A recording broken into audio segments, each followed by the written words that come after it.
बच्चे आपसे मिलने चाहते हैं, हमारी टीम आपको देखना चाहते हैं, आपसे सुनना चाहते हैं, आपका लाइफस्टाइल है आपका। Thank you so much, welcome हमारे वेबिनार में। Thank you so much. Thank you Sachin ji, बहुत बहुत शुक्रिया सचिन भाई, आपने थैंक यू सो मच, मुझ पे विश्वास किया। Congratulation sir, welcome to. मेरी आवाज प्रॉपर आप तक पहुंच पा रही है? जी जी सर। चलिए, मैं आपके लिए पूरी तरह ऑडिबल विजिबल हूं? Yes sir, yes sir, sir, हमें यस, आवाज कंटिन्यू। पूरी क्लियर है। Good morning all of you.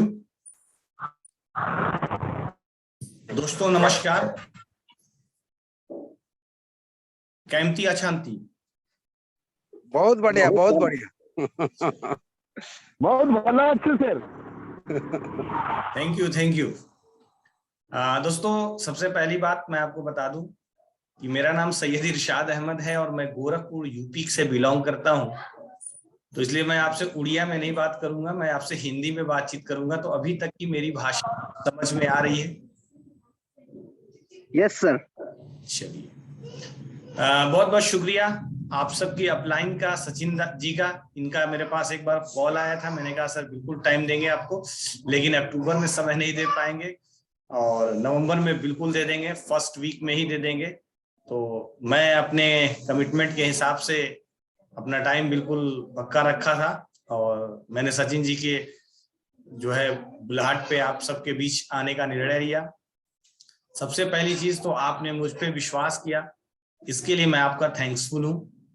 और दोस्तों, मैं आज के सेशन में बातचीत शुरू करूं उससे पहले मैं सचिन भाई से एक बात समझना चाहूंगा। सचिन भाई, आपका ये सेशन कितने देर का होता है? जी सर जी, बोलिए। ये कितने देर का सेशन आपका चलता है? सर, मेरा टाइम तो अनलिमिटेड है, आप चलाइए, हम सारे इंतजार में हैं आपसे मिलने के लिए। नहीं ठीक है, फिर भी एक लिमिट होगा ना आपका? सर, हमारी टाइम तो लिमिट नहीं है, हम 10:30 तक चलाते हैं और 10 से 10:30 तक।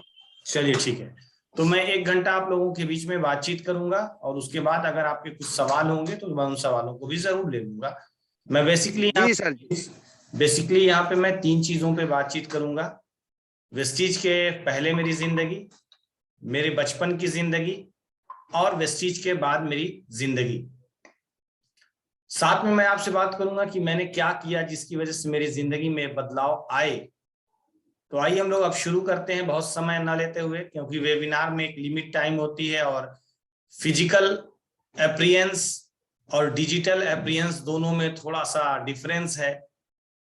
फिजिकल जब हम रहते हैं, अभी हमने 24 तारीख को आपके कटक में शहीद भवन के अंदर एक प्रोग्राम किया था, बहुत जबरदस्त भीड़ थी और निश्चित रूप से समझ लीजिए कि फिजिकल अपीयरेंस का जो है वो एक शानदार रिस्पॉन्स होता है और वहां मुझे भी मजा आता है क्योंकि मुझे भी सामने से एनर्जी मिलती है।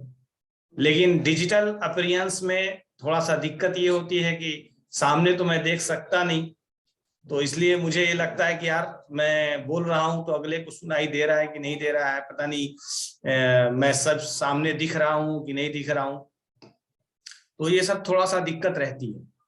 दोस्तों, मैं बचपन से ब्लाइंड नहीं हूं, मैं पहले आपको क्लियर कर दे रहा हूं। और मेरी जिंदगी में मैं जो पैदा हुआ एक बहुत अच्छे परिवार में पैदा हुआ था।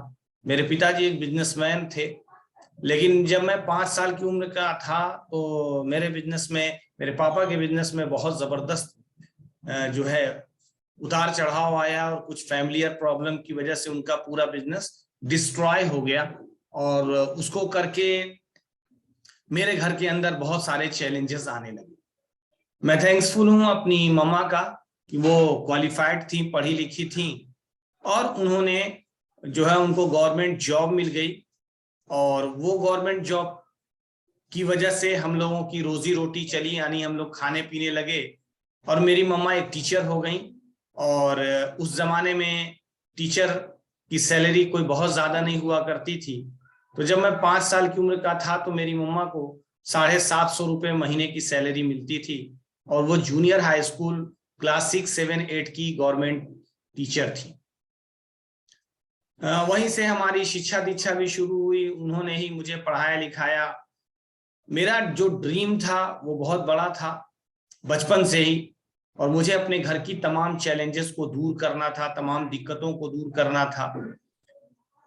और मेरे जो घर में प्रॉब्लम्स थी उन प्रॉब्लम्स को दूर करना था। मेरी मम्मा को भी मुझसे बड़ी उम्मीदें थी और वो हमेशा ड्रीम देखती थी कि मेरा बड़ा लड़का घर से बड़ा होगा, तो वो जब बड़ा हो जाएगा तो घर की तमाम समस्याएं दूर हो जाएंगी।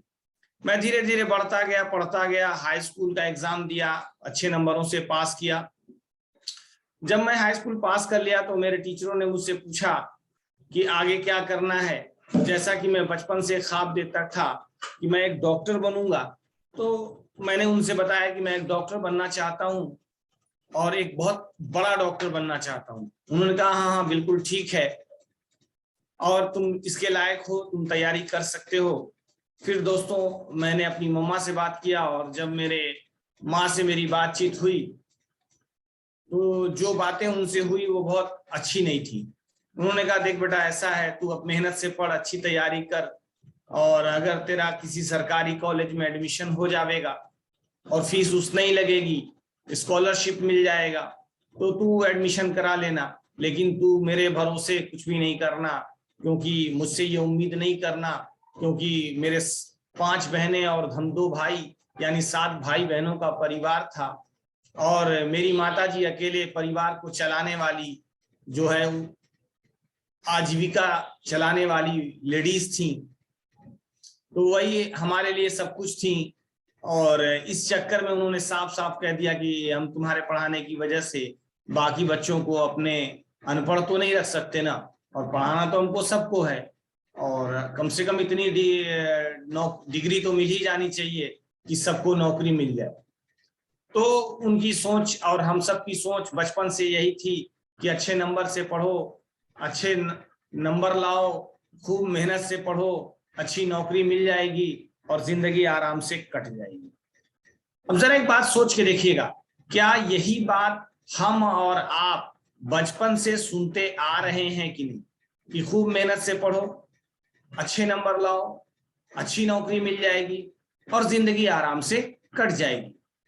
और इसी सोच के साथ मैं हाई स्कूल तक पढ़ा, लेकिन हाई स्कूल में जाकर के जब मेरी माँ से बात हुई और इस तरह की बात हुई तो मुझे बहुत कष्ट हुआ, मेरा दिल टूटा। मैंने कहा यार ऐसा नहीं है, लेकिन वहां से मेरा एक माइंडसेट बन गया, और वो माइंडसेट जो बना वो बहुत निगेटिव वाला माइंडसेट नहीं था, लेकिन वो माइंडसेट नौकरी को लेके बहुत निगेटिव था। ऐसा नहीं है कि मैं नौकरी करने वालों से प्यार नहीं करता, ऐसा नहीं है कि मैं नौकरी करने वालों की इज्जत नहीं करता, ऐसा नहीं है कि नौकरी कोई खराब काम है, मैं उनकी बड़ा रिस्पेक्ट करता हूं, क्योंकि मेरा अपना ये मानना है कि अगर आप अपनी जिंदगी में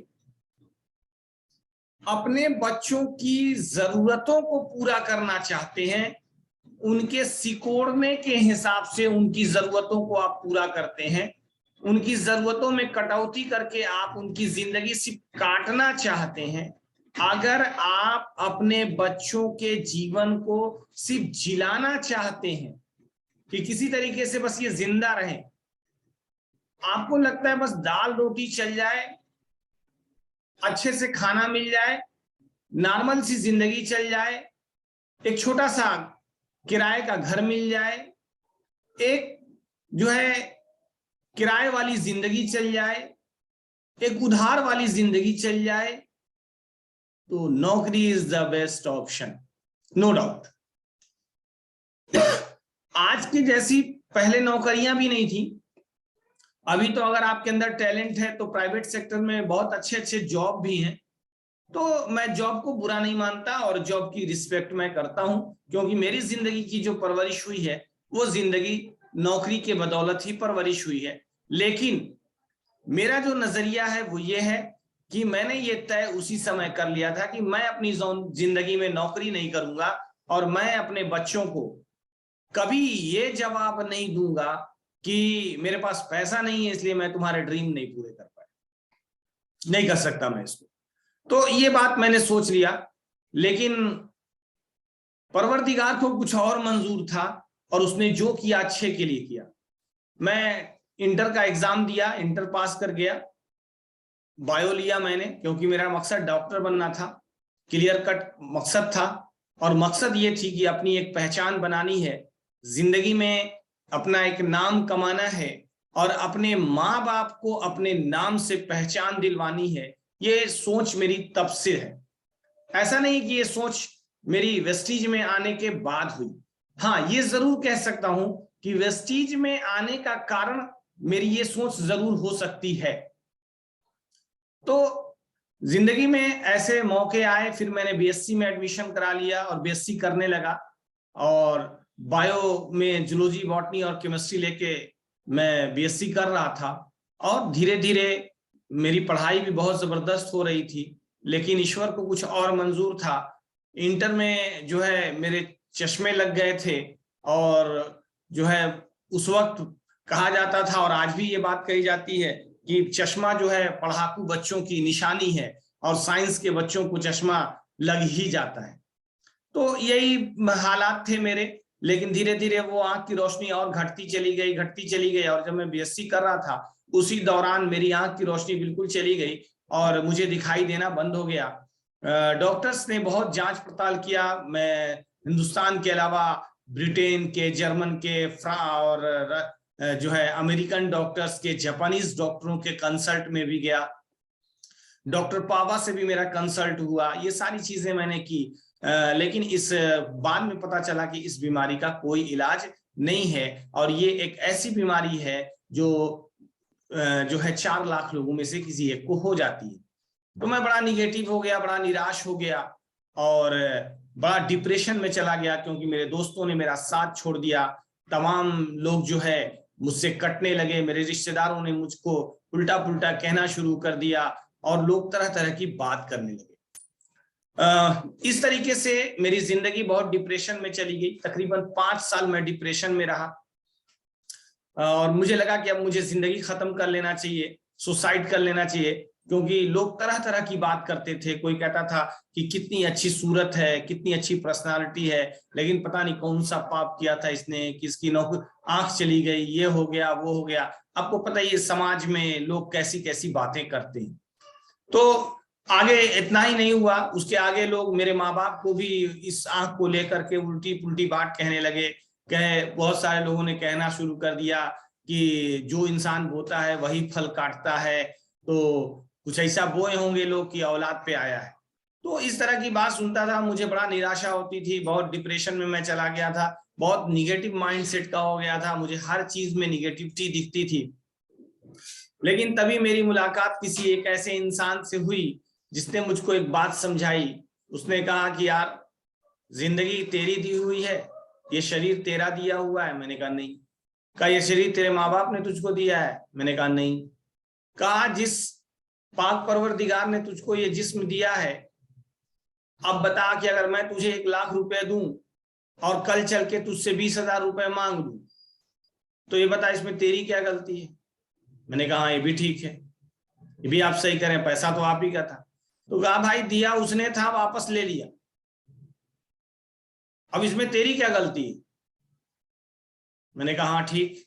तो उसने कहा बेटा जो हुआ सो हुआ, अब तू 80,000 तेरे पास बचा है, तू इसी 80,000 में खेल के दिखा कि तू 1 लाख वालों की तरह खेल सकता है। मैंने कहा अच्छा। उसने कहा हाँ ठीक है, तेरे पास आंख नहीं है, लेकिन तू खेल के दिखा आंख वालों की तरह, और लोगों को बता कि तू बेचारा नहीं है। और उसने कहा बेटा अगर तू हिम्मत करेगा ना, तो एक वक्त आएगा कि लोग जो आंख वाले होंगे ना, वो तुझसे रास्ता देखेंगे। मुझे तब ये बात समझ में नहीं आई थी, और मैं इस सोच को लेकर के और कुछ डॉक्टर्स की बात को सोचने के लेकर के मैं थोड़ा सा उत्साहित हो गया। उसके बाद मैंने अपनी दुकान खोली, रेडीमेड होजरी आइटम्स के चलाए दुकान 2-2.5 साल। लेकिन उससे एक बात समझ में आ गई कि नौकरी से भी खराब जिंदगी यहाँ पे। नौकरी में तो कम से कम एक फिक्स इनकम आता है, यहाँ तो साला उसकी भी कोई गारंटी नहीं है। और मैंने उस दुकान पे 2-2.5 साल के अंदर 10,000 रुपए भी पर डे के बेचे, और आप विश्वास कीजिए कभी ऐसा भी दिन गुजरा जब बोहनी नहीं हुआ था। अब उस दुकान पे एक और चैलेंज था, जो चैलेंज मैं झेल नहीं पाता था। वो चैलेंज ये था कि उस दुकान पे झूठ बोलना पड़ता था, और मैं अपने जीवन में इसी से बचना चाहता था, क्योंकि मेरा अपना ये मानना था है कि झूठ सारी बुराइयों की जड़ है। जिस दिन आप झूठ बोलना शुरू कर देंगे उसी दिन आप सबसे झूठ बोलेंगे, और आप एक्चुअल में किसी से झूठ नहीं बोलते, आप अपने आप से झूठ बोलते हैं। तो मैं अपनी मम्मा के पास गया और मैंने कहा ये दुकान मेरे बस का नहीं है, मैं इसको कर नहीं पाऊंगा। और जैसे ही मैंने ये बात कही, लोग मेरे ऊपर बहुत नाराज हुए, क्योंकि वैसे भी लोग नौकरी करने की जिद करते थे और मैं नौकरी करता नहीं था, तो उसको लेकर के लोग बहुत नाराज थे। और दोस्तों, मैं आपको बताऊं कि मैंने इतनी बड़ी जिंदगी में कोई अनुदान वाली जिंदगी जीना पसंद नहीं किया है, और मैं अनुदान वाली जिंदगी जीने में विश्वास नहीं करता। मैं अनुदान और अनुकंपा वाली जिंदगी में बिल्कुल बिलीव नहीं करता। तो एक बार रेलवे से मेरे पास गया था इंटरव्यू के लिए कॉल। मैं वहां गया, मैंने 2-4 बातें उनसे पूछी। ये बहुत लंबी कहानी है, और ये सब कभी मैं फिजिकल अपीयरेंस आपके साथ हुआ तो जरूर शेयर करूंगा। तो मैंने वहां पे सारी बातें की और समझा, और फिर मैं वहां से चला आया, क्योंकि वैसी जिंदगी मुझे जीनी नहीं थी। और मैं बहुत फख्र से कहता हूं कि मेरा डिसीजन उस वक्त भी सही था और आज भी सही है, क्योंकि जो लोग मेरे साथ जॉब, मेरे इंटरव्यू के साथ जॉब जिनको मिली थी, आज उनको 30-32 हजार रुपए सैलरी मिल रही है। आप जरा सोच के देखिए कि 30-32 हजार रुपए में वो क्या खाते होंगे और क्या जीते होंगे। बुरा नहीं मानना है मुझे, और ना मैं घमंड से ये बात कह रहा हूं। आप मेरी बातों को बुरा मत मानिएगा कि मैं घमंडी बात बोल रहा हूं, मैं घमंडी बात नहीं बोल रहा हूं। लेकिन जितनी महंगाई है, जरा सोच के देखिए कि इस महंगाई में 30,000-32,000 रुपए महीने में इंसान क्या खाएगा, क्या बचाएगा, और क्या अपने बच्चों को पढ़ाएगा, और कौन सी उनको ड्रीम लाइफ दे पाएगा। तो मैं बड़ा उस डिसीजन से आज भी मैं खुश रहता हूं, सही डिसीजन था मेरा। और आगे चल के मैंने उस दुकान को छोड़ा, तो लोगों ने कहा क्या करोगे, तो मेरे पापा ने और एक राय दिया, और इंस्टीट्यूट चलाने के लिए मैंने 4-5 साल तक इंस्टीट्यूट चलाया। पब्लिक वेलफेयर फाउंडेशन के तहत पब्लिक कंप्यूटर एजुकेशनल इंस्टीट्यूट चलाया, एनजीओ कायम किया, और 4-5 साल तक उसको भी देखा। उसके बाद एक बात समझ में आ गई कि यार, जैसी जिंदगी मैं चाहता हूं वैसी यहां भी नहीं मिल रही। तलाश जारी रही, और तभी मेरे मन में एक सवाल आया कि आखिर लोग अमीर कैसे बनते। तो ये सवाल मैंने अपनी मां से पूछा सबसे पहले, क्योंकि सबसे बेस्ट फ्रेंड मेरी वही थी। और जैसा कि आपने भी सुना होगा कि अमीर लोग 2 नंबर वाले पैसे से अमीर हो जाते हैं, वरना इंसान मेहनत के पैसे से कभी अमीर नहीं बनता। तो ये बात टोटल रॉन्ग है, टोटल रॉन्ग है। 2 नंबर का धंधा। अब सवाल है कि इतना ये माइंडसेट 90% लोगों का है क्यों? और उसके पीछे सिर्फ एक कारण है, क्योंकि 90% लोग या तो नौकरी कर रहे हैं या तो कोई छोटी सी दुकान चला रहे हैं। और हमारे आसपास के एटमॉस्फेयर के अंदर, माहौल के अंदर यही बात दिख रही है कि जिनकी जिंदगी में नौकरी है या जो दुकान चला रहे हैं वही जिंदगी जी रहे हैं। और चूंकि हमारे एटमॉस्फेयर के अंदर बिग बिजनेस ओनर वाले लोग बहुत कम हैं, डायरेक्ट सेलिंग से जिंदगी बनाने वाले लोग नहीं के बराबर थे, इसलिए लोगों ने जो है इस पे विश्वास नहीं किया। और लोगों को यही लगता था, क्योंकि 90% लोग जो काम करके कमा रहे हैं उससे उनको जो मिल रहा है, अगर किसी के पास उससे कहीं ज्यादा है, तो लोगों को लगता था कि बिना 2 नंबर का धंधा किए ये पैसा तो नहीं आया होगा। बिना कोई गलत काम किए, बिना कोई बेईमानी किए ये पैसा तो नहीं आया होगा, क्योंकि ज्यादातर लोगों को एक्टिव इनकम और पैसिव इनकम के बारे में नहीं पता था। दोस्तों, तभी मुझे जो है ये तलाश मैं कर रहा था, और मेरा अपना ये मानना है कि खोजने से खुदा मिलता है। खोज के देखो तो शिद्दत के साथ, और जब आप किसी चीज को शिद्दत के साथ चाहते हैं, जब आप किसी चीज को शिद्दत के साथ चाहते हैं, तो याद रखिएगा कि ये ब्रह्मांड भी जो है उस चीज को मिलाने में आपकी पूरी मदद करनी शुरू कर देती है। तो मैं भी खोजने लगा कि कैसे मैं अमीर बनूं, कैसे मैं अमीर बनूं, कैसे मैं इस गरीबी वाली जिंदगी से बाहर आऊं, कैसे मैं इस दलदल वाली जिंदगी से बाहर आऊं। और यही बात मैं खोजने लगा, और तभी खोजते खोजते मेरी मुलाकात इंस्टीट्यूट के अंदर ही कंप्यूटर के टीचर से हुई, और उनसे मैंने कुछ बातें की। तो उस वक्त मैंने अपने कंप्यूटर में इंटरनेट वगैरह की सारी सर्विसेज लगा रखी थी, तो उन्होंने खोजा और मुझे कुछ चीजें बताई। और आपको बताऊं कि जब उन चीजों को उन्होंने बताया, तो ये मुझे नहीं पता कि उन्होंने क्या सीखा, लेकिन मैंने उससे बहुत कुछ सीखा। मैटर ये नहीं करता है कि अभी मैं जो बोल रहा हूं उससे आप क्या सीखेंगे, या जो मैं बोल रहा हूं वो क्या बोल रहा हूं। मैटर ये करता है कि आप में से कितने लोग इस बात को किस नजरिए से लेंगे, और मैं इससे क्या सीख रहा हूं। मैं जो आपको बोल रहा हूं इससे मैं खुद क्या सीख रहा हूं, ये मैटर करता है। तो उस इंस्टीट्यूट के टीचर ने, जिनको मैं सैलरी देता था, उन्होंने वो किताबें पढ़ के मुझे सुनाई। मैंने उनसे किताब, किसी ने मुझे सजेस्ट किया rich dad poor dad, Robert T Kiyosaki की।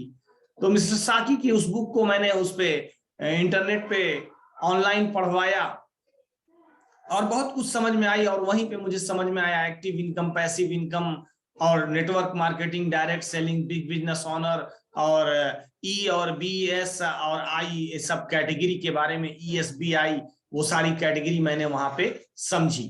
तो एक बात समझ में आई मुझे कि अगर मुझे बिग बिजनेस ओनर बनना है तो मुझे सबसे पहले अपने टाइम को मल्टीप्लाई करना पड़ेगा, क्योंकि दुनिया में जितने अमीर लोग हैं वो टाइम को मल्टीप्लाई करके ही अमीर बनते हैं। अकेला कभी कोई अमीर नहीं बन सकता।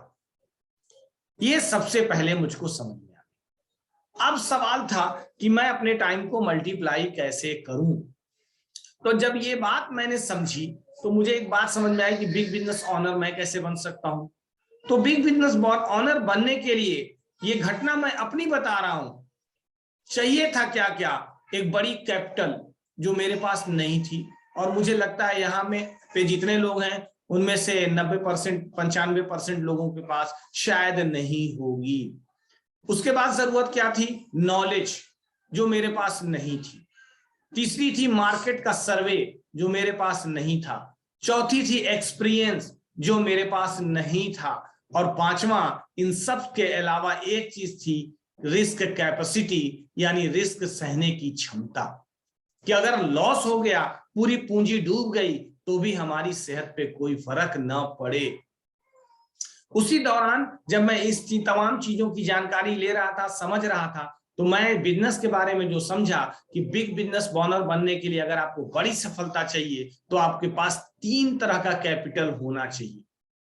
एक रनिंग कैपिटल होना चाहिए, दूसरा रॉ मटेरियल वाला कैपिटल होना चाहिए, और तीसरा आपके पास जो होना चाहिए वो मार्केट में डंपिंग वाला होना चाहिए। अब डंपिंग का मतलब क्या है, यानी दोस्तों जो मार्केट में आप माल देंगे ना वो क्रेडिट पे जाएगा, और एक माल जाएगा तो दूसरे माल का पैसा आएगा।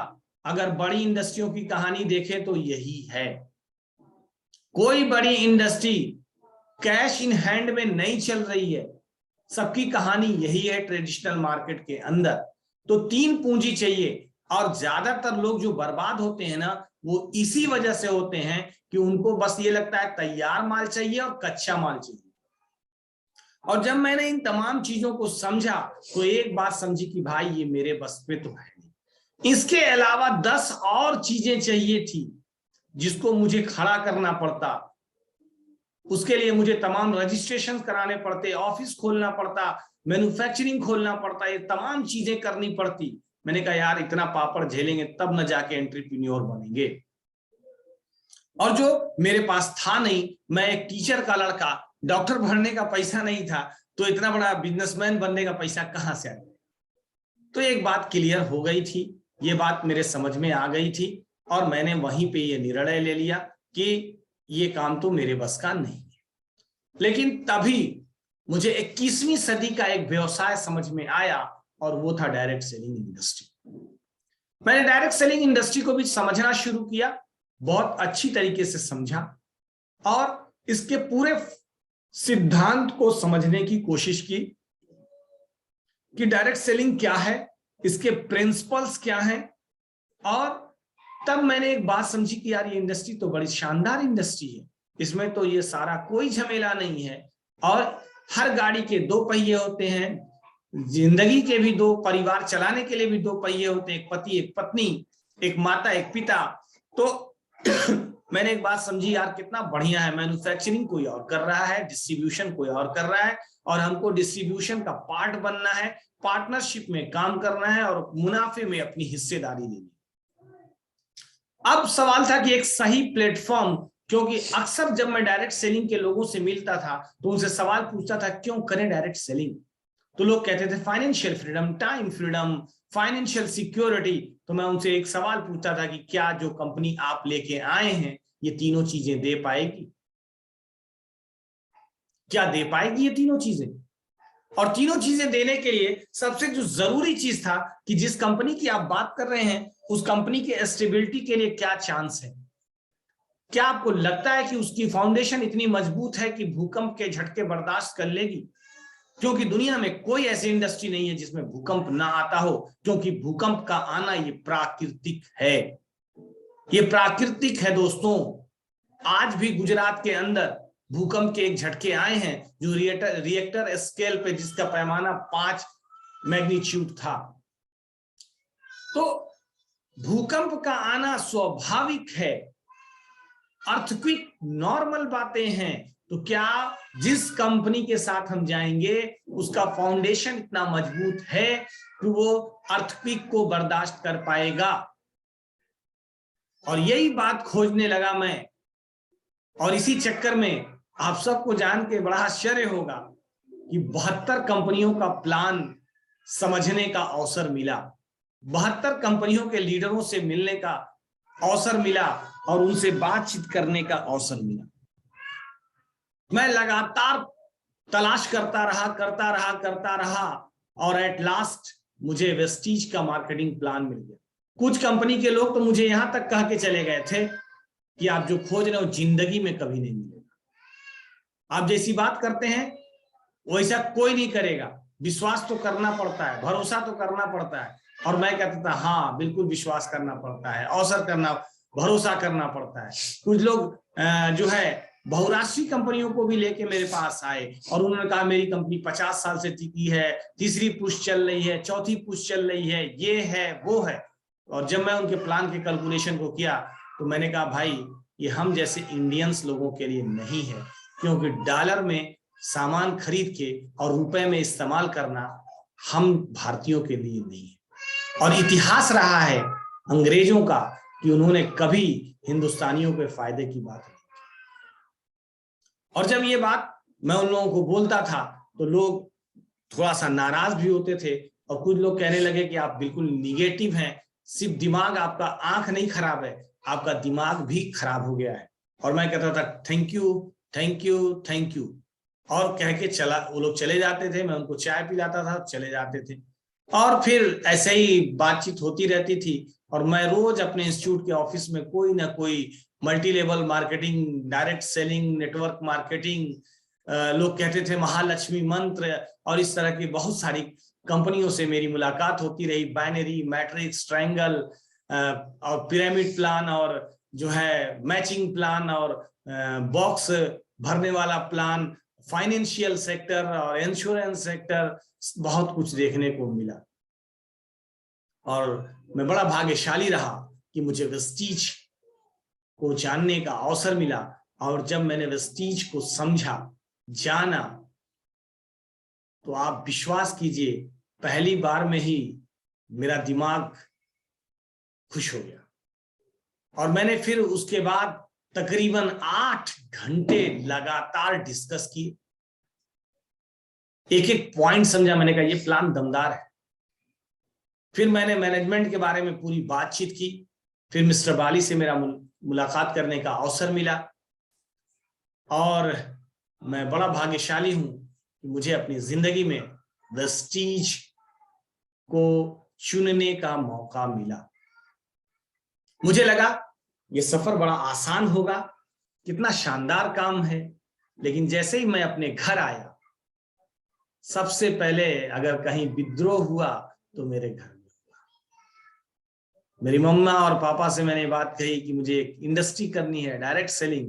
उन्होंने कहा ये क्या है, अब यही रह गया है, यही करोगे? अच्छा खासा इंस्टीट्यूट चल रहा है, लाखों रुपया लगा हुआ है।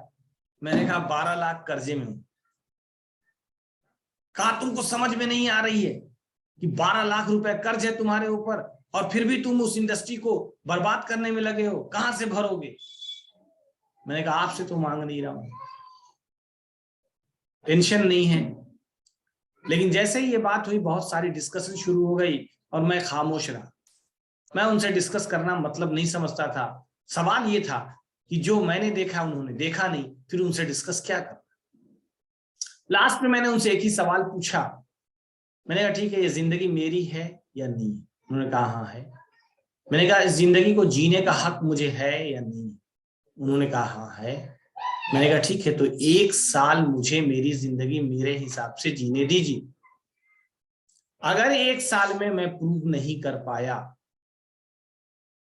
तो 365 दिन के बाद हम और आप बैठ के हिसाब करेंगे।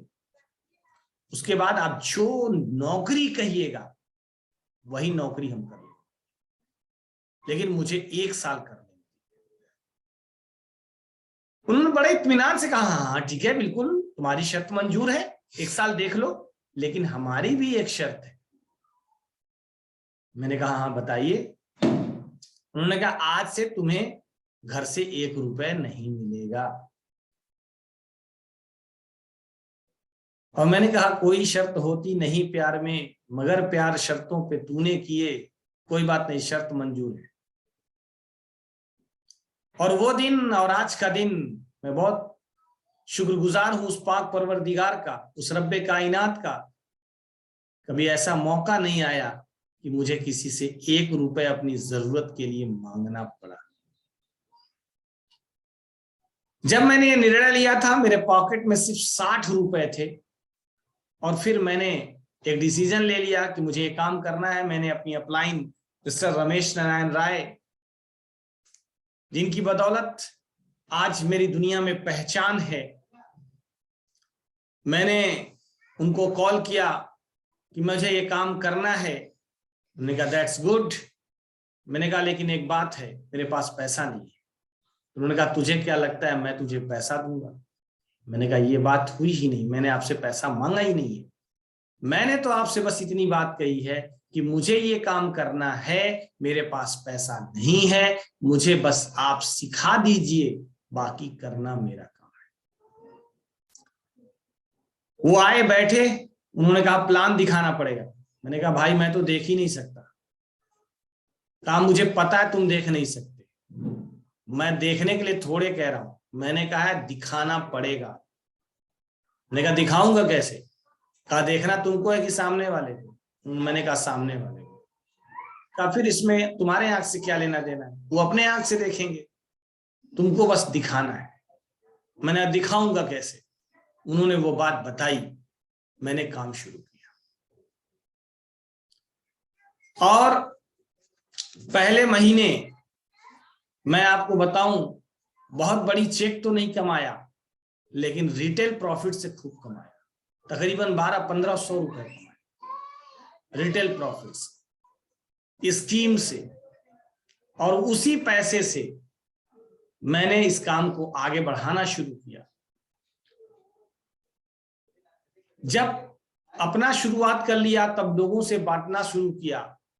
मुझे लगा कितना शानदार काम है, लोग फटाफट आ जाएंगे, लेकिन आप लोग 2 4 6 8 लोगों को सुन के सोचते होंगे कोई सुन ही नहीं रहा है।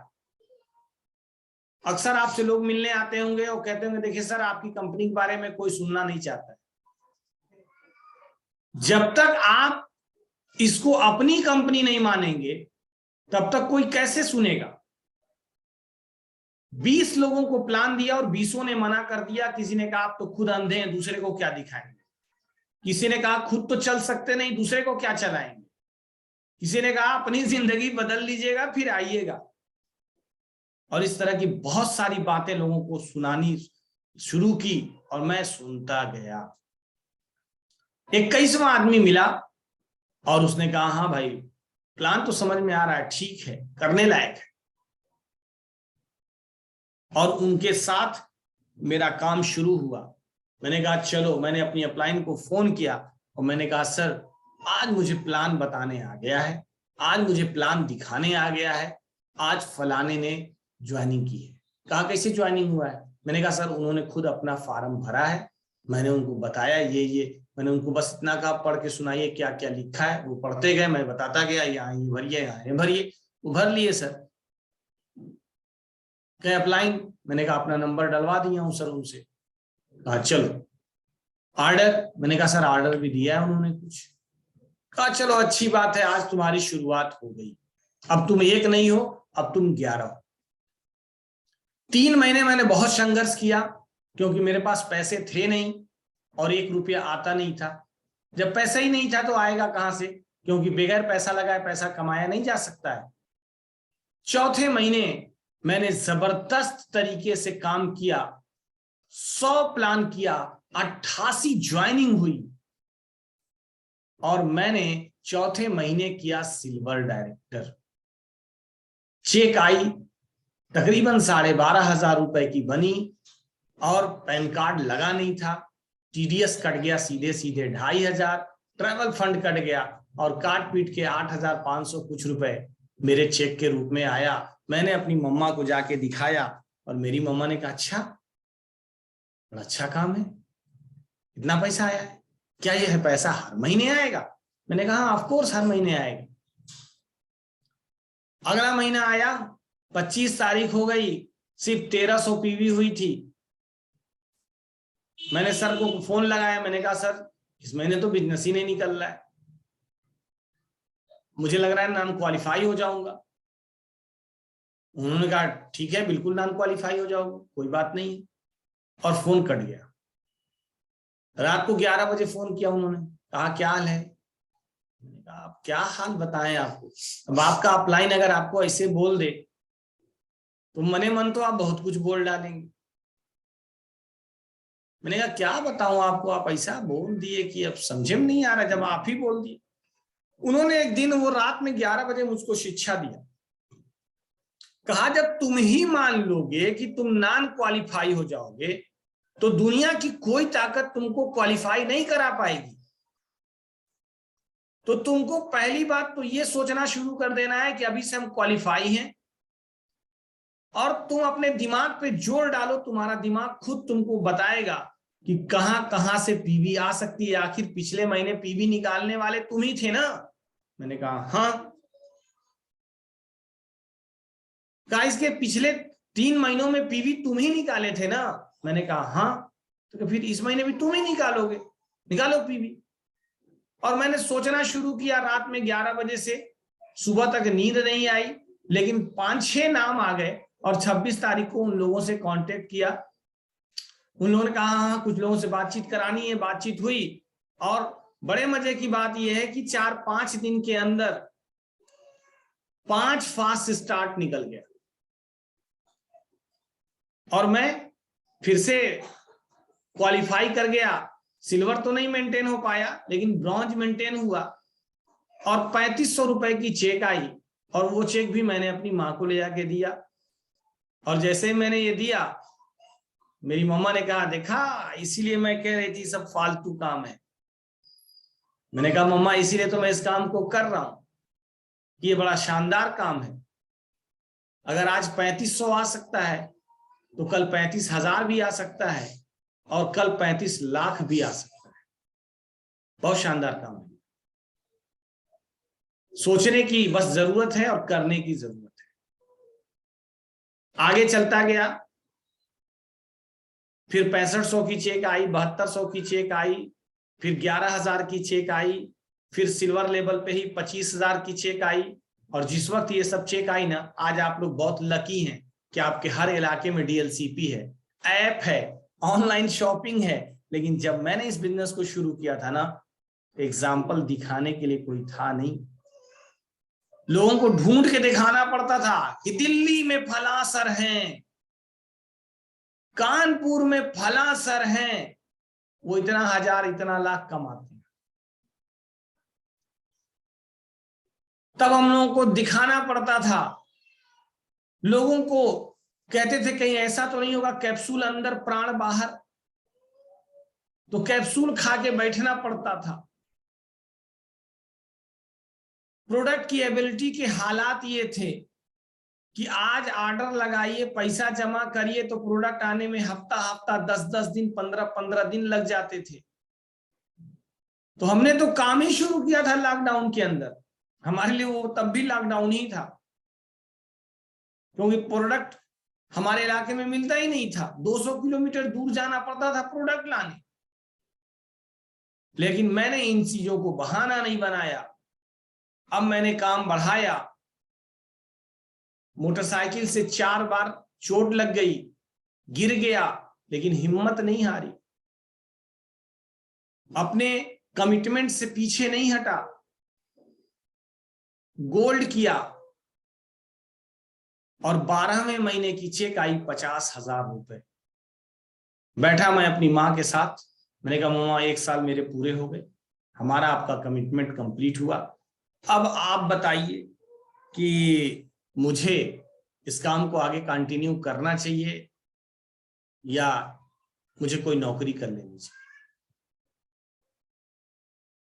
और मेरी मां का जो जवाब था वो बहुत शानदार था। उन्होंने कहा बेटा 25-26 साल की तो नौकरी हो गई मेरी, और 25-26 साल की नौकरी में मैं 30,000 से ज्यादा सैलरी नहीं पाई, और वो भी ये 30,000 यही 1-2 साल से पा रही हूं। तुम्हारा ये काम बड़ा शानदार है, जो 100 सैकड़ों से शुरू होता है और 1 साल में 50,000 पे जाता है। एक वक्त आएगा जब तुम इससे 5 लाख रुपए महीना कमाओगे और लोग भूल जाएंगे कि तुमको दिखता है कि नहीं दिखता है। लोग तुम्हारे शर्ट की बटन बंद करने को तैयार होंगे, लोग तुम्हें जूता पहनाने को तैयार होंगे, और कोई कितना भी समझाए इस काम को छोड़ना नहीं। ये काम तुम्हारी जिंदगी बदल देगा और ये काम तुम्हारी पहचान बना देगा। दोस्तों, सवाल इस बात का है कि क्या मेरी मां को पहले भरोसा नहीं था, आज भरोसा हो गया? नहीं, उसे अपनी औलाद पे भरोसा तब भी था और आज भी था, आज भी होगा। क्यों? क्योंकि बस वो ये चाहती थी कि मेरा बेटा कहीं ना कहीं सफल हो जाए। वो उसको इससे मतलब नहीं था कि वो नौकरी करके सफल हो, कि बिजनेस करके सफल हो। बस उसको तो एक ललक थी कि मेरा बेटा कहीं कामयाब हो जाए, ताकि अगर हम ना रहें तो उसको मोहताजगी वाली जिंदगी ना जीनी पड़े। वो अपने बलबूते अपनी जिंदगी जी ले, उसकी चाहत तो बस इतनी थी।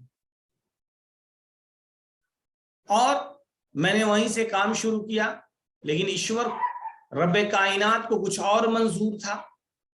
उसके अगले महीने मेरी मां को कोमा में चली गई, उसको दिक्कत हुई कुछ। बाद में हम लोगों को पता चला कि उनको कोलोन कैंसर था और वो एक्सपायर कर गई। उस दौरान बहुत सारी घटनाएं घटी, जिसको अभी हम डिजिटल प्लेटफॉर्म पे आपसे चर्चा नहीं करेंगे, क्योंकि फिर वक्त बहुत ज्यादा हो जाएगा। कि जब वो कोमा से होश में आई तो उन्होंने मेरे साथ कैसा क्या किया, और उन जिम्मेदारियों को मैंने बहुत खूबी से निभाया। लेकिन वो इस दुनिया में नहीं रह पाई। उनका एक ड्रीम था कि काश मैं अपनी जिंदगी में एक कार खरीद पाऊं। तो मैं उनकी जिंदगी में तो उनको कार नहीं दे पाया, लेकिन उनके इस दुनिया से जाने के महज 6 महीने बाद मैंने उनको फोर्ड की फिगो टाइटेनियम डेडिकेट किया। मैं स्टार हुआ, कारफंड हुआ और कार फंड करते ही मैंने जो है फोर्ड की फिगो टाइटेनियम लिया और वहीं से मेरी जिंदगी में थोड़ी सुरक्षा आई, क्योंकि उसके पहले मैं 6 फीट गहरे सीवर में गिर चुका था। मीटिंग करने जाने के समय ही एक बार ट्रक से टकरा गया था जिससे सर वगैरह फट गया था। तो मेरी अपलाइन कहती थी कि जल्दी से कार पे चले जाओ ताकि तुम सुरक्षित रहो, क्योंकि तुम्हारी सुरक्षा बहुत जरूरी है। और फिर आगे चलता गया, ना कि मैं कामयाब हुआ बल्कि बहुत सारे लोग मेरी टीम में कामयाब हुए, ना कि मैं कामयाब हुआ मेरी टीम में लोग कामयाब हुए, बल्कि आज पूरे हिंदुस्तान के अंदर और हिंदुस्तान के बाहर, ना कि वेस्टीज में बल्कि तमाम डायरेक्ट सेलिंग कंपनियों में एज ए एग्जाम्पल मेरे बारे में चर्चा की जा रही है। दोस्तों, अगर बात करें तो मैंने अपनी जिंदगी में अपने माँ बाप की जिंदा रहते ही मैंने जो चाहा था कि मेरे माँ बाप की पहचान मेरे नाम से हो जाए, तो वो मैंने पा लिया था और मेरे माँ बाप को बहुत रिस्पेक्ट मिली। कई जगह वो गए जहां पे लोगों ने उनको देखा, वो कहा कि सर के मम्मी पापा हैं, और लोगों ने उनको बैठा करके जो है नमस्कार और ये सब किया और फिर चाय पिलाई और रिस्पेक्ट किया। तो उनको लगा कि हाँ, उनका बेटा अंधा जरूर है लेकिन कुछ ऐसे काम करता है जिससे मार्केट के अंदर बहुत इज्जत है, बहुत रिस्पेक्ट है। और मैंने यही वादा किया था और आज मैं यूथ आइकॉन हूं और वेस्टीज के अंदर क्राउन डायरेक्टर हूं, 2.5 लाख प्लस की चेक ले चुका हूं। अभी मेरा सपना है कि 15 नवंबर 2024 तक मैंने जो है 100 फैमिलीज को मिलेनियर डेवलप करना है और मरने से पहले मुझे इस दुनिया में एक ऐसा काम करना है कि जब मैं मरूं तो लोग कहें कि इस दुनिया से एक ऐसी लीजेंड पर्सनालिटी चली गई जो खुद तो देख नहीं सकती थी लेकिन उसने लाखों करोड़ों लोगों को रास्ता दिखा दिया। तो ये मेरा ड्रीम है और मैं इसी के लिए जीता। दोस्तों, ये सब हो पाया तो सिर्फ एक वजह से, वो है मेरा माइंडसेट। मेरा माइंडसेट पहले निगेटिव था, तो मैं निगेटिव होने की वजह से सुसाइड करने की बात सोचता था। जब मुझे किसी ने ये एहसास कराया, ये रियलाइज कराया, नॉलेज तब भी थी, अंडरस्टैंडिंग तब भी थी, लेकिन लाइफ में इंप्लीमेंटेशन नहीं था, क्योंकि वो रियलाइजेशन नहीं था। जब मुझे किसी ने रियलाइज कराया कि ये जिंदगी एक बार मिली है, दोबारा नहीं मिलेगी, और जब उसने ये एहसास कराया कि नियति जनित कोई भी समस्या मानवीय क्षमताओं से बड़ी नहीं हो सकती, समस्या मात्र इतनी है कि हम निर्णय नहीं ले पाते। उठो, इससे पहले कि समस्या तुम्हें समाप्त करे, निर्णय लो और समस्या को समाप्त करो। मैंने एक बात समझी है कि सफल और असफल व्यक्ति में कोई बहुत खास फर्क नहीं होता। काम वही करते हैं, बस सफल लोग उस काम के करने के तरीके को अलग तरीके से करते हैं और इसीलिए वो सफल है, इसीलिए वो सफल है। दोस्तों, आप सब अपनी जिंदगी में कामयाब हो सकते हैं, आप सब अपनी जिंदगी के अंदर सफलता पा सकते हैं, क्योंकि आपके अंदर अनंत संभावनाएं हैं, आपके अंदर जो है असीम क्षमताएं हैं। आप सब सफलता पा सकते हैं, शर्त बस इतनी है कि अपने आप पे विश्वास कीजिए। आप सबसे पहले अपने आप पे विश्वास कीजिए, क्योंकि आपकी जिंदगी को अगर आप कोई कामयाब बना सकता है तो वो आप खुद हैं। अगर मैंने अपने आप पे विश्वास नहीं किया होता तो मैं कभी कामयाब नहीं होता। इतना शानदार प्लेटफॉर्म है, आप सिस्टम पे विश्वास कीजिए, आप अपनी अपलाइन पे विश्वास कीजिए, क्योंकि विश्वास कीजिए कि आपकी अपलाइन कभी आपका अहित नहीं चाह सकती, वो हमेशा आपकी भलाई ही सोचेगी, क्योंकि आपकी सफलता में ही हमारी सफलता है, हमारा स्लोगन है। तो आपकी अपलाइन कभी भी आपको विफल कराना नहीं चाहे, वो हमेशा आपकी सफलता के लिए ही रात दिन काम कर रही है ताकि आप सफल हो। आपकी सफलता में ही उसकी सफलता है। लेकिन इसको निगेटिव तरीके से लेंगे तो आपको लगेगा अच्छा, इनकी गाड़ी नहीं चल रही है तो ये आए हमको चलाने। उसका एहसान मानिए, उसका उपकार मानिए, क्योंकि उस पे बहुत सारे पास उसके लोग हैं। उसने अगर आपका चुनाव किया है तो उसको आप पे विश्वास है। मैं थैंक्सफुल हूं अपनी अपलाइन मिस्टर रमेश नारायण राय का। मुझे बहुत सारे लोग कहते थे कि अरे वो आपको इसलिए चुन कर रहे हैं ना कि आप कमाएंगे, बिजनेस करेंगे तो उनको पैसा आएगा। मैंने कहा तुम लोग बेवकूफ। अरे उस इंसान को, मेरे जैसे अंधे इंसान को सिखाने की क्या जरूरत है यार? उसके पास बहुत सारे आंख वाले हैं, बहुत सारे आंख वाले हैं। और जब वो करने ही उतरा है तो वो तो किसी के साथ करेगा, वो तो किसी के साथ करेगा। वो तुम्हारे साथ अगर कर रहा है तो उसका बड़कपन है, वो उसका एहसान है। तो आपकी अपलाइन ने अगर आपको चुना है, आपकी जिंदगी बदलने में आपकी मदद कर रहे हैं, तो आपको हमेशा अपनी अपलाइन को ग्रेटिट्यूड फील कराना चाहिए। आपको अपनी अपलाइन को हमेशा थैंक्स बोलना चाहिए, और आपको अपनी अपलाइन के लिए हमेशा जो है झुके हुए अंदाज में बातचीत करना चाहिए, रिस्पेक्टिव जो है बातचीत करनी चाहिए। दोस्तों, आपको हमेशा उस परवरदिगार का एहसानमंद और शुक्रगुजार रहना चाहिए, क्योंकि उसने आपको ये समझ दी। वरना आज बहुत सारे लोग हैं जिनके पास बुद्धि तो है लेकिन विवेक नहीं। और याद रखिएगा, दुनिया में टैलेंटेड लोग हमेशा नौकरी करते हैं और बुद्धिमान लोग नौकरी करवाते हैं, विवेकपूर्ण लोग नौकरी करवाते हैं। आपके पास एक सुनहरा अवसर है, आपके पास शानदार मैनेजमेंट है, जो विजनरी मैनेजमेंट है, जो आज के 10 साल आगे की सोच रखती है। आप जरा सोच के देखिए, इस लॉकडाउन के दौरान जब मार्च 2020 में लॉकडाउन लगा था और अप्रैल और मई पूरी तरह बंद था, आप जरा सोच के देखिए, ऑटोमोबाइल इंडस्ट्री में 0 रुपए का टर्नओवर हुआ था, लेकिन वेस्टीज न रुकी थी न थमी थी, लगातार चल रही थी, लगातार लोगों के चेक्स आ रहे थे, सब लोग असमंजस में थे। लेकिन मेरी वाइफ ने भी मुझसे कहा, यार क्या होगा? मैंने कहा डोंट वरी, वेस्टीज इसीलिए तो किए थे, कभी बुरा दिन आए तो समझ में आए। और दोस्तों, मैंने महसूस किया जब अप्रैल मंथ की चेक आई, मार्च में तो मान लीजिए थोड़ा बहुत काम हो गया था, क्योंकि 24 तारीख को क्लोजिंग लगा था लॉकडाउन, 22 तारीख से, 22 मार्च से लॉकडाउन लगा था। लेकिन दोस्तों, मैं आपको बताना चाहूंगा, अप्रैल में तो एक दिन कहीं कुछ खुला ही नहीं था। और अप्रैल में जब मई में चेक आया 10 मई को, मेरी वाइफ ने कहा, वाह, हमें तो उम्मीद ही नहीं थी। मैंने कहा, देखा, इसी दिन रात के लिए व्यवसाय हमने किया था कि अगर मैं ना भी रहूं इस दुनिया में, तो भी तुम्हें कभी किसी भाई या अपने देवर पे मोहताजगी वाली जिंदगी ना जीनी पड़े। आपको जिंदगी में ये ना सोचना पड़े कि अब बच्चों का क्या होगा, मेरा क्या होगा। तो दोस्तों, ये सब हो पाया सिर्फ इस वजह से क्योंकि मैंने सिस्टम पे 100% बिलीव किया। 99% बिलीव नहीं किया, 100% बिलीव किया और 100% सिस्टम को फॉलो किया। इसलिए मैं अपनी जिंदगी में कामयाब हो पाया। अपने माइंडसेट को क्लियर रखा, इसलिए मैं आज अपनी जिंदगी में कामयाब हो पाया। मैंने लोगों की जिंदगी बदलने में विश्वास किया, इसलिए मैं आज यहां कामयाब हो पाया।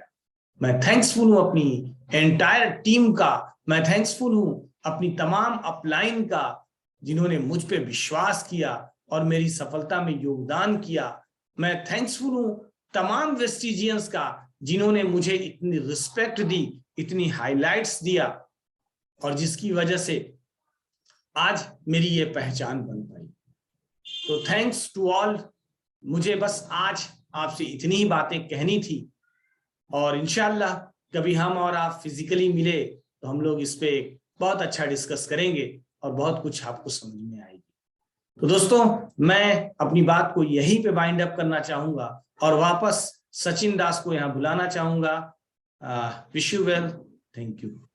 Thank you Irshad ji, thank you so much, thank you so much. आपका स्टोरी तो सच में आग लगाने वाली थी। बहुत सारे लोग मेरे साथ हैं, तो आपसे सुन के आज कुछ तो सीखे होंगे, माइंडसेट किए होंगे। तो आपके साथ कुछ लीडर मेरे बात करना चाहते हैं, सर करा सकते हैं? हाँ हाँ, करा लीजिए। जी जी जी, thank you so much.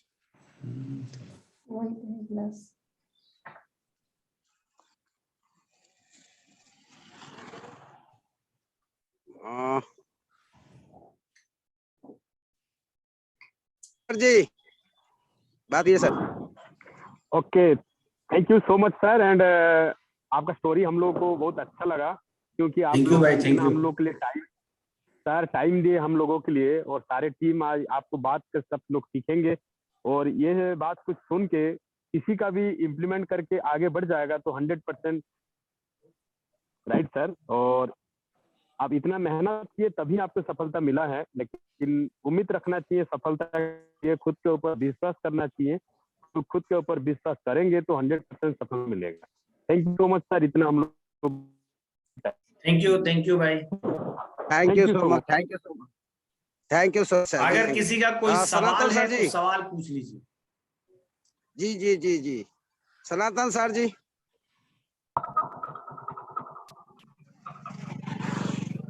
Shankar sir, Saumya sir. Okay, Arshad sir ji, good morning very good morning sir.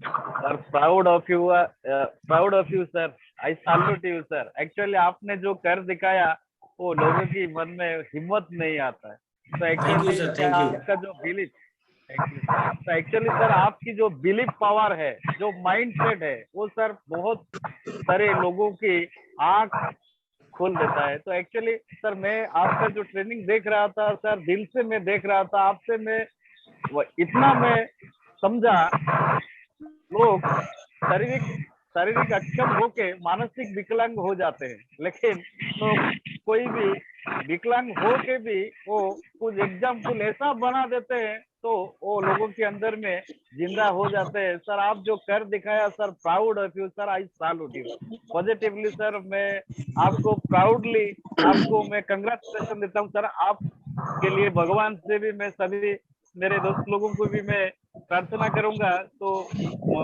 भगवान को वो बोले जो आपकी और भी तरक्की आपके अंदर में आए और आप बहुत आगे जाए सर, और भी बहुत बड़ा एग्जाम्पल बनो सर। हम लोग और भी फिजिकली आपसे मिलना चाहते हैं और बहुत सारे कुछ सीखना चाहते हैं। तो सर थैंक यू सर, कभी आप थोड़ा सा हमको ये थोड़ा आशीर्वाद कर देंगे तो सर हम लोग भी बहुत आगे बिल्कुल जा बिल्कुल सकते सर, हैं। बिल्कुल अभी। Thank you thank sir, you thank so you much, sir, thank you sir, thank you भाई, excellent thank you. Excellent. Thank you so much. Somnath sir.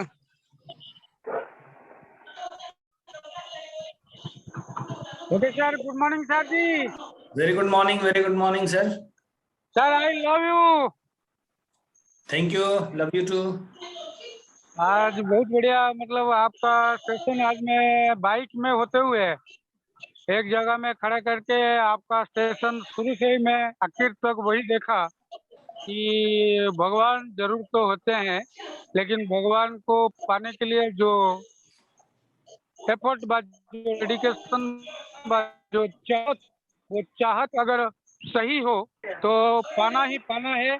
जैसे 3500 रुपये आया तो आप वो 3500 रुपये में से आपने 35,000 देख लिए, और उस 35,000 के साथ साथ अपने 35 लाख आपने देखे, उसको अनुभव किए। बाकी वास्तव में लोगों को वो दिखता नहीं है। अगर सोचने की हिम्मत हम करते हैं, बाली साहब जैसे कहते हैं, तो हर कोई इंसान कामयाबी तक पहुंच जाएगा, ऐसा कोई बात नहीं है। Thank you so thank you, much sir, बहुत बढ़िया स्टेशन रहा। भगवान आपको और आगे आगे लेते जाए, और आप हमको ऐसे ही ट्रेनिंग स्टेशन आपने पास करते जाए, हम आपके पीछे हैं। Thank you thank you sir, so thank you. Much Somnath sir ji, thank you so much, बिल्कुल थैंक यू बिल्कुल, सो मच, जैसे कहते नहीं है फील माई लव, आज thank you sir, real thank you. Feel my love. Thank you so sir. Much Somnath sir ji, बहुत बहुत शुक्रिया, धन्यवाद sir, thank you so much. हमारे साथ तेजराज जी हैं, बात करना चाहते हैं सर। आपसे बात करने के लिए सब बेताब है सर, 2 बंदे 3 बंदे और बात करेंगे, एंड अप करेंगे। Tejraj ji. Ahmed sir good morning. Ahmed sir good morning. Morning sir. Sir मैं सुबह से मैं पागल था सर, आपको देखने के लिए, आपके सुनने के लिए, आपकी बात। और सर मैं अभी क्राउन एक्टर बना हूँ सर, 4-5 महीना हो रहा है सर। चलिए, बहुत बहुत और बधाई, बहुत आपका बहुत बधाई। थैंक यू सर, आप लोगों के ब्लेसिंग सर बहुत कुछ है। लेकिन सर आप, मैं एक बात है कि भगवान दुनिया में होते हैं सर, लेकिन भगवान आपके ऊपर, खुद के ऊपर ही भगवान आ गए हैं सर। आप भगवान के स्वरूप हो, क्योंकि आप अगर लाखों लोगों को जिंदगी बदल सकते हो तो सर भगवान आप ही हो, दुनिया में कोई भगवान नहीं है सर। मैं तो मानता हूँ sir, you are my god. नहीं नहीं, ऐसा नहीं है। मैं आपकी तरह एक इंसान हूँ ना, मैं आप ही की तरह एक इंसान हूँ। बस एक चीज है सर, लेकिन देखिए, मैं एक चीज आपको बताना हाँ चाहता सर, हूँ, आप भी बन सकते हैं मेरी तरह। मैं लास्ट हूँ, सबके अंदर असीम बिल्कुल सर, बिल्कुल। Thank you so much, thank you सो हाँ मच, सर, पहचानना नहीं है, हमें थैंक यू बस सो उस मच क्षमता को जगाना है। सर। जी जी जी जनाब जी। सर जी, अमीन कुमार पंडा सर जी एक बात करना चाहते हैं। अमीन सर जी। जी जी जी।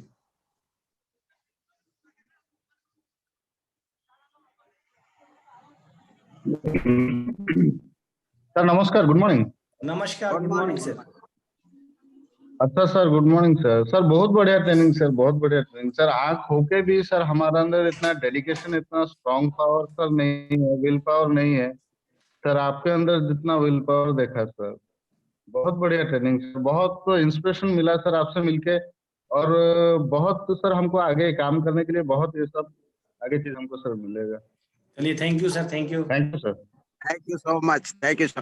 त्रिलोचन सर जी, तपन सर जी, बस एक दो बंदे और खत्म।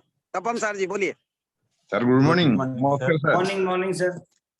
सर बहुत बड़ा अच्छा, बहुत बड़ा ट्रेनिंग किया।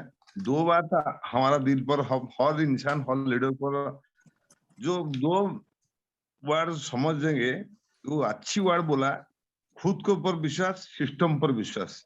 अब प्रॉपर सिस्टम वाइज काम वर्क जब किया, सक्सेस जरूर मिलेंगे। जब आप बिल्कुल बिल्कुल। जी thank you so much. Saumya sir ji, thank you. Saumya sir, Saumya sir. Thank you so much Sachin sir, thank you so much sir. Sir आपका सेशन बहुत अच्छा था। मेरा एक थैंक सर यू भाई। सवाल क्या पूछ सकता हूँ? जी जी बिल्कुल सर। सर मेरा ये सवाल है, क्या चीज है जो इंसान को सफल होने से रोकती है? कोई इंसान सक्सेसफुल हो जाता है, कोई इंसान फेल हो जाता है, तो आपके हिसाब से सर क्या वो चीज है जो इंसान को सफल होने से रोकती है? दो बीमारी। जी मैं जानना चाहूंगा सर। दो बीमारी। एक बीमारी का नाम है 100% एक्यूरेसी सिंड्रोम।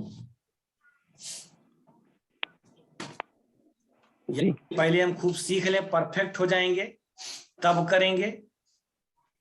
बिना परफेक्ट हुए हो नहीं पाएंगे, और इस दुनिया में परफेक्शन नाम की कोई चीज होती नहीं। परफेक्ट सिर्फ एक है, और वो है परम पिता परमेश्वर, ऑलमाइटी, रब्बे कायनात, जिसको जिस नाम से आप बुला लें, अल्लाह कह लें, कह लें, उसके अलावा कोई परफेक्ट है नहीं।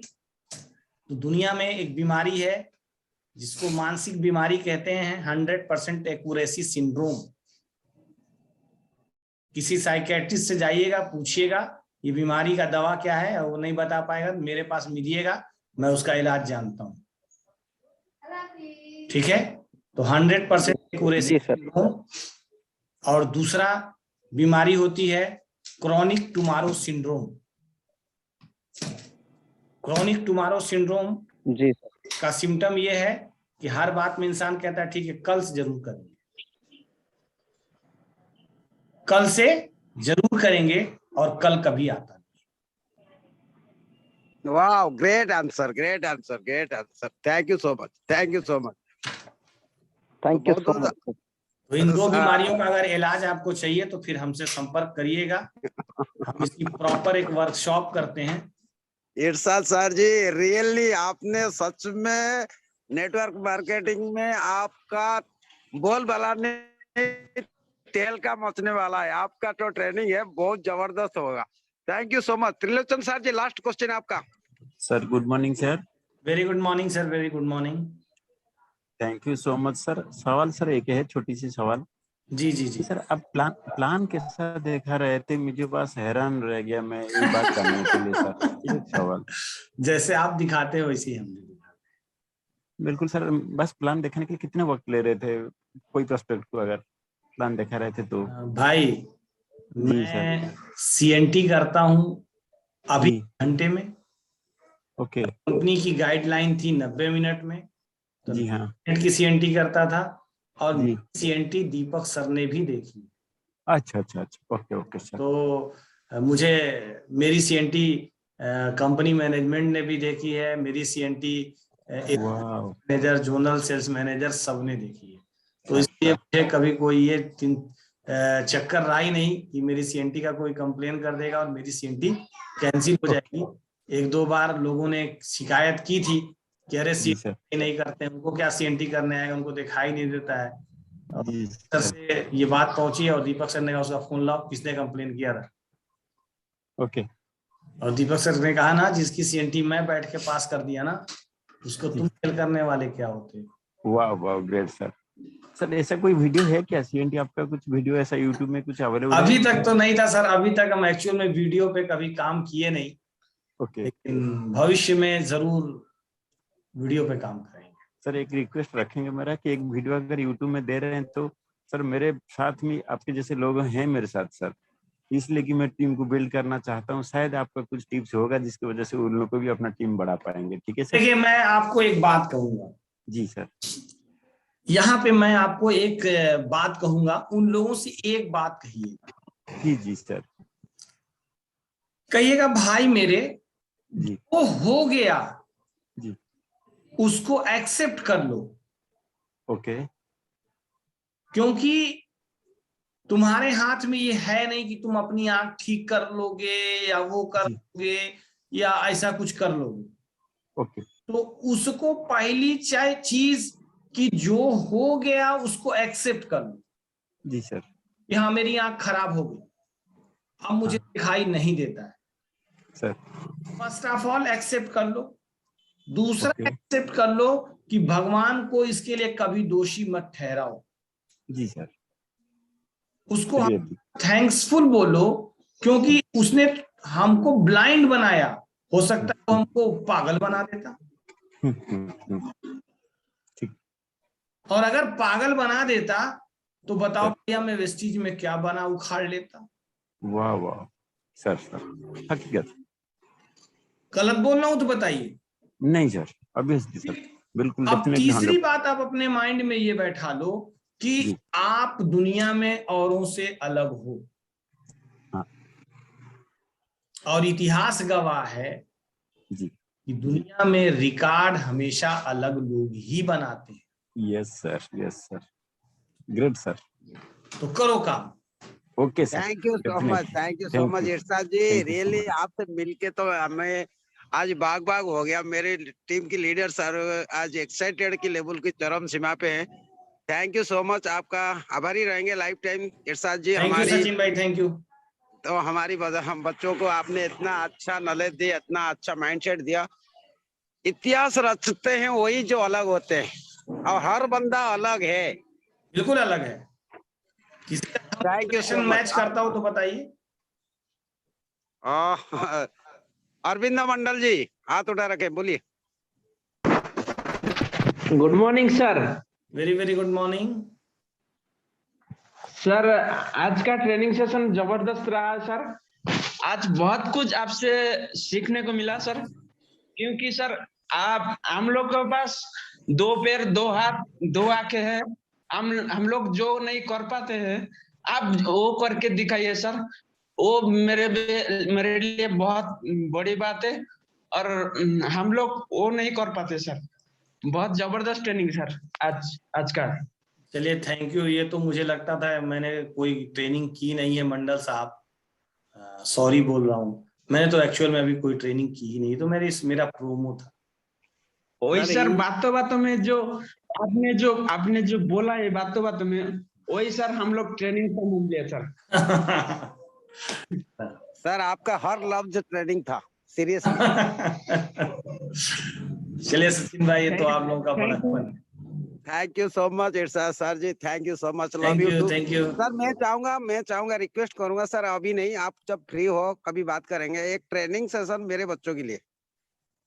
सर देखिए लाइव ट्रेनिंग सेशन करना थोड़ा पॉसिबल नहीं है। हाँ ठीक है, लाइव करेंगे।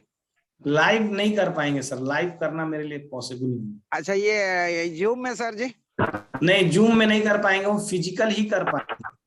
हाँ फिजिकली, मैं वही चाहता हूँ, फिजिकली करा जाए। हाँ फिजिकल कर देंगे।